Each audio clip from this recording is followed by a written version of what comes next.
பெட்டி பெட்டியாய் சிக்கிய பரம ரகசியம்.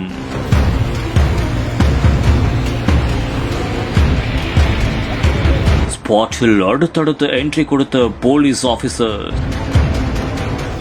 பார்த்ததும் ஒரு நிமிடம் கதி கலங்கி போன அதிகாரிகள். பாரபட்சமின்றி அதிகாரிகள் எடுத்த ஆக்ஷன். மத்திய பிரதேச மாநிலத்தில் இருமல் மருந்து உட்கொண்டதன் காரணமாக பல உயிர்கள் பறிபோனது. இந்த ஒரு நிலையில் மருந்து உற்பத்தி செய்யப்பட்ட சுங்குவார் சித்திரம் மருந்து தொழிற்சாலையின் உரிமையாளர் கடந்த சில தினங்களுக்கு முன்பு கைது செய்யப்பட்டார். இந்த ஒரு நிலையில் மருந்து தொழிற்சாலைக்கு உரிமையாளர் ரங்கநாதன் அழைத்து வரப்பட்டு தொழிற்சாலையில் இருந்த மாதிரிகளை மருந்து கட்டுப்பாட்டு ஆணைய அலுவலர்கள் பறிமுதல் செய்தனர். மேலும் அதை சோதனைக்காக அங்கிருந்து பெட்டி பெட்டியாய் எடுத்துச் சென்றனர். இதுகுறித்து மேற்கொண்ட விசாரணையில் காலையில் நிறுவனத்தின் உரிமம் ரத்து செய்யப்பட்டுள்ளதாகவும் அதனைத் தொடர்ந்து மேல்முறையீடு செய்ய வாய்ப்புள்ளதாகவும் தெரிவித்தார். அதனைத் தொடர்ந்து மேல்முறையீடு செய்ய வாய்ப்புள்ளதாகவும் கூறப்படுகிறது.